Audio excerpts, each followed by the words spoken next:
Dream over. Yes, WWE finally got rid of their worst case of VD. I'm Joe Redden with my real on thoughts on WWE's 2021 releases round 2. And I got rid of the worst rep that they had, if you see what I did there.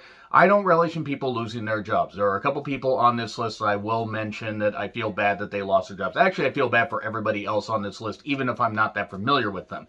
But in the case of Patrick Clark, a.k.a. Velveteen Dream, a.k.a. the worst case of VD that WWE's had since Sonny was on the goddamn roster, yeah, I'm fucking glad he's gone. He should have been gone a fucking year ago. And the fact that he lasted this goddamn long, it's fucking ridiculous. Where there's smoke, there's fire, and that motherfucker should never be brought into any other wrestling company. He had the whole world in his hand. He had the whole world in his hands. He had the whole world in his hands, and then he gripped his dick while he tried to groom teams with his phone. I know that doesn't fucking work, and I don't fucking care, because guess what? I was so fucking pissed when I heard about that, because you never want to hear about people doing that kind of shit. Whether you care about them as a wrestler or not, there are just certain things that you don't fucking do. And that is fucking ridiculous. I don't care if you're in wrestling. I don't care if you're in life. You don't do that to somebody that's underage. You really don't do that to people in general, unless you're in a committed relationship with them. But god damn it, Patrick Clark, stupid fucking idiot. VD and the PC is no more. And no reputable indie should bring him in. I suspect that some indies will bring him in, but I will say this much. If any of the indie companies that I frequent in my state bring him in, that will be the last motherfucking show that I go to. And yes, he deserves every bit of verbal evisceration. He deserves to be banned from wrestling. He should be fucking jailed as far as I'm concerned. But if you read up on what he did and the laws in Florida, there are ways to circumvent them, because there are certain state laws that really need to be fucking modified, because children should be protected. Let's just go right to Drake Wuertz right after I say, Velveteen Dream, you're a goddamn fucking idiot. You're a fucking creep. You deserve every bit of verbal evisceration you get, and you should never, ever, ever be allowed in a business where you clearly didn't belong. Even though you were kind of a natural at it, you fucked up. You majorly fucked up, and you fucking deserve to never be allowed here again. And hopefully you're jailed, and hopefully maybe you learn one day that you're a fucking goddamn creep and you should have modified your behavior. But a leopard never changes his spots, and a pedo never fucking changes how they feel about children. So yeah, fuck Patrick Clark. Anyway, Drake Wuertz. Well, now you have more time to save the children, you dumb Q-believing son of a bitch, you dumb religious-minded poison fuck. Drake Wuertz, him being religious isn't the worst thing in the world. I'm going to have a little sidebar here. I know plenty of people, plenty of people to watch his channel, plenty of people I talk to. There's about 20 churches within the city limits, like within the outskirts and in the city limits of my small town. Because it's a very religion-based, side of the state. Even though, like, Eastern Washington kind of is, we got a lot of churches over here. And a lot of them do a lot of good. They do toy drives for needy kids. They do stuff for the homeless. And whether everybody else feels the same way or not, whether it's a collective hive mind, join us, join us. There was one particular church I went to where the guy was basically spouting and screaming stuff, and if you didn't believe him, you were wrong. And he went to homophobic rants, and that was the last time I went to that church, and then that guy was soon excommunicated from the church. But anyway, there are a lot of churches here and abroad that do a lot of good as far as helping the homeless, helping needy kids, as I was saying, helping sick people, the elderly, taking care of the community. Whether I agree with, religion or not, and I really don't. The religion to me, I've gone to church, there's some cool people there, but a lot of it just feels like a cult to me. A lot of people can be saved by it, and a lot of people, can do some good with it. And I have no problem that people are going to use the teachings of whatever, Christian, Catholic, Muslim, whatever. I don't care. As long as you use the teachings properly to be a good person and help people out and stuff like that, that's good.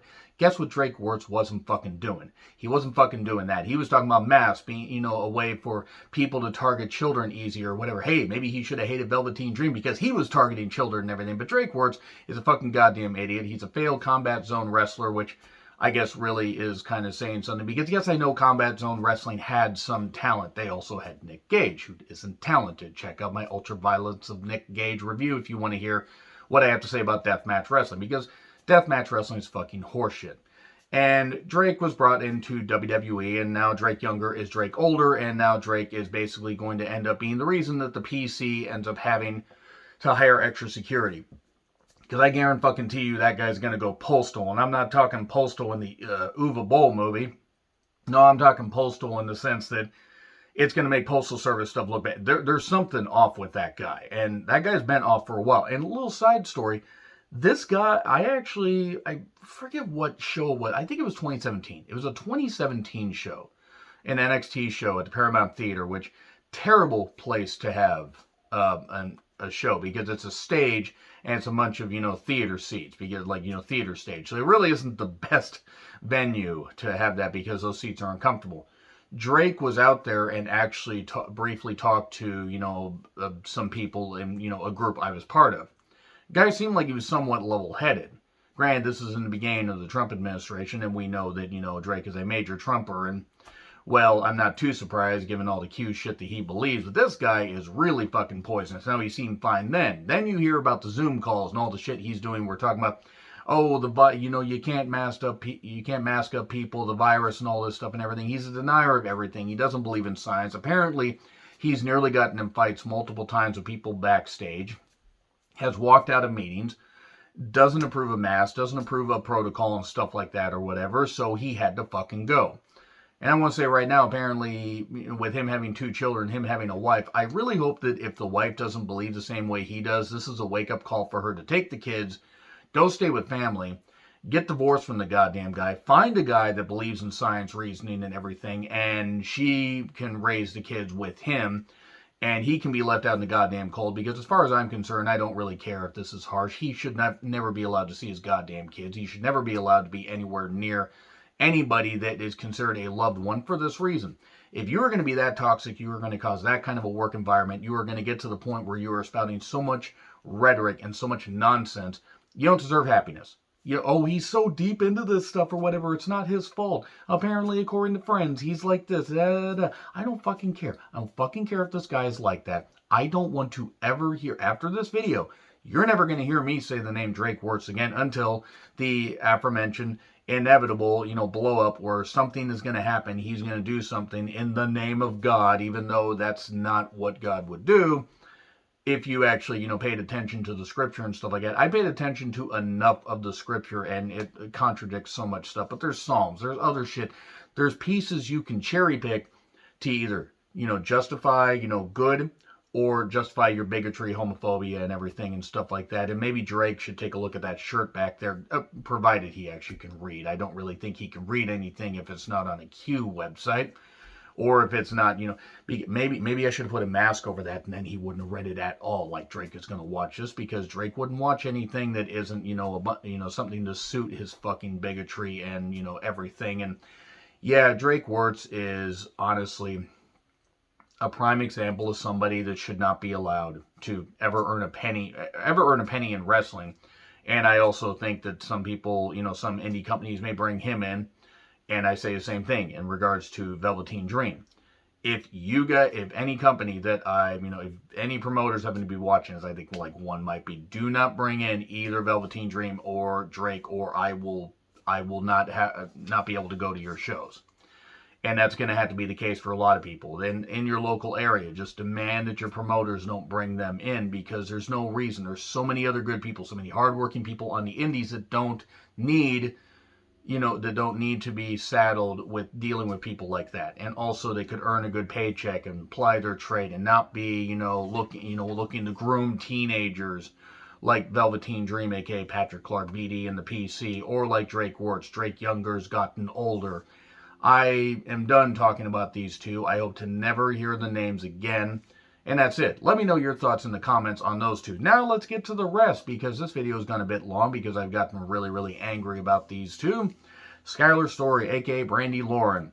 I remember hearing about her, seeing pictures of her, thinking, okay, WWE's going to market somebody that attractive. They had her in a skit with Damian Priest where he celebrated in the bathtub, or the hot tub. Bathtub would have been a little bit weird. It would have been like, Freddy Krueger doing this, and, doing that. Freddy got fingered in a different way. That movie, dear God. So then she was in, I guess, the Battle Royal and stuff like that, and was never really used. I think she was signed, last fall, last late summer, early fall, and was released a number of months later. I know that they're doing budget cuts. I know they're doing this stuff and everything. And sure, you can't hoover up everybody. You can't hoover up everybody, even if you want to. And AEW's the same way. New Japan's trying to, open the walls to get more people over there. More foreign talents, because they can only have so many homegrown people. But WWE's gotten to the point where it's like they did a round of, budget cuts, bullshit, because they're making so much money. But this round of cuts isn't nearly as glamorous, except Jackson Riker should have been added to it just for his toxic views and everything. And having toxic views is one thing. Putting him out there like he did and getting to the point where he is basically alienating himself from the locker room, he shouldn't fucking be there. So, in the case of Brandi Lauren, aka Skylar Story, I don't know if she would have succeeded. I have no idea. I think I saw her in maybe one other match that somebody sent me on YouTube, and she's not bad. She's young, and she's going to get better in the ring. As long as she lands on her feet, goes to AEW, Impact, Ring of Honor, whatever. She wants to keep pursuing this. Good for her.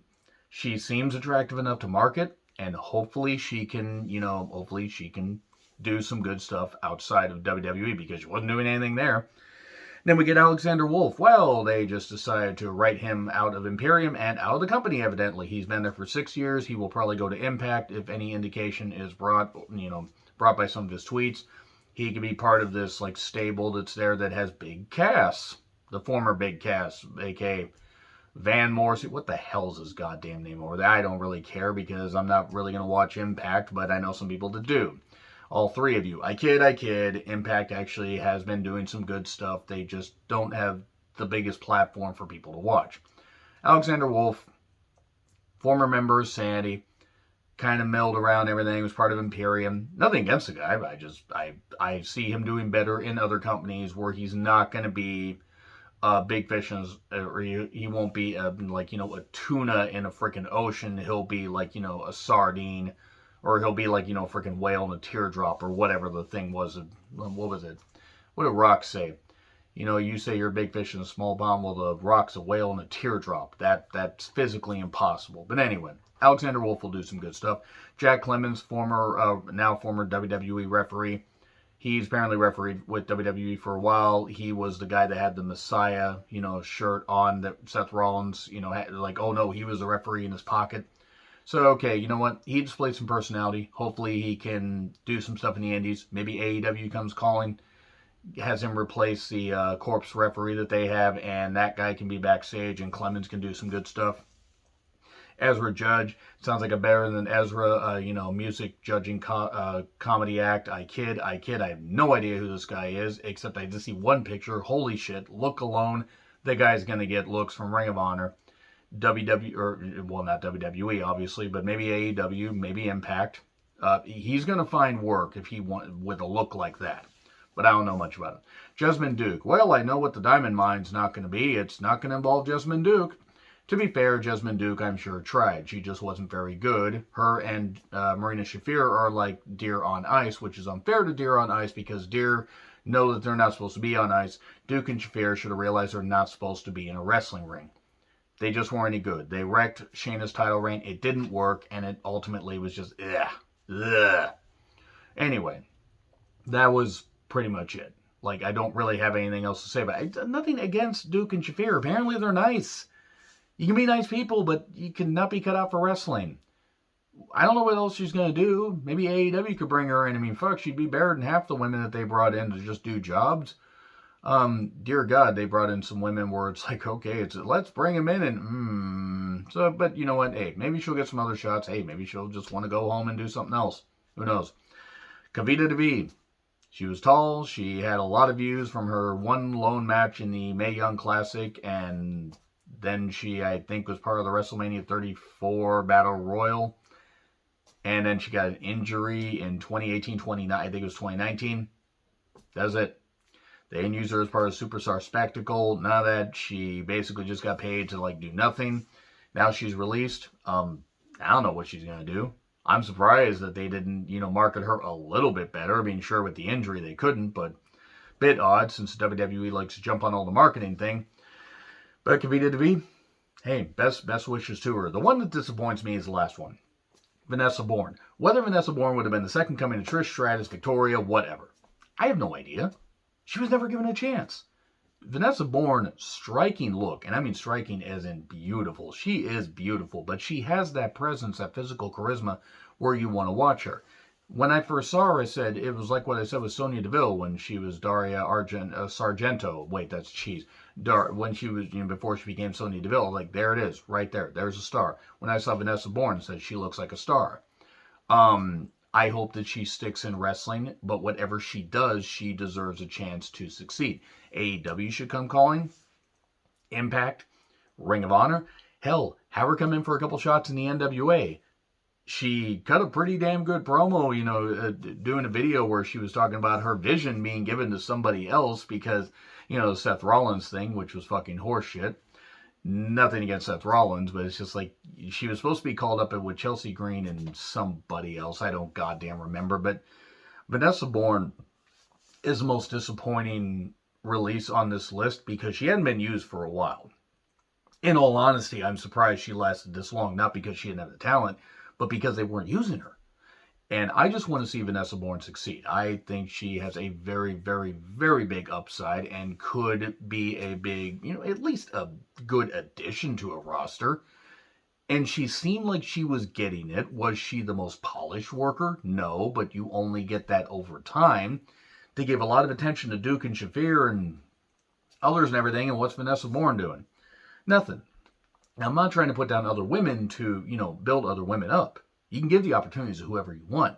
I just feel Vanessa Borne deserved her opportunity, and hopefully we'll get that in another company. Multiple companies. Hell, the NWA should bring her in. God, they need some more women on their goddamn roster. Even all due respect to Thunder Rosa and Camille, and that's it. But I think Vanessa Borne should get her opportunity and hopefully does whatever she does. If she decides to get out of wrestling and do something else, good for her. She is somebody that could be marketable in Hollywood or in wrestling, at least for a time. But anyway, those are my thoughts on the releases. So yeah, I pretty much did half the goddamn show on Drake and Velveteen Dream, and I hope that both of them have the absolute worst goddamn lives after this. And normally I don't wish the worst on somebody, but I'm tired of holding back my opinions, as opposed to when I, decide to just go... when I decided to just go full-on assault like I just did right there. I'm a wrestling fan, but I'm also a human being, and I want to see people fucking succeed. And I also want to see the worst people suffer horribly. So hopefully that happens with Velveteen Dream and Drake Wuertz. And hopefully Drake is never brought up after this. But let me know your thoughts in the comments. Like, share, subscribe, Twitter handle in the description. I'm John Rethlin. I'll see you soon.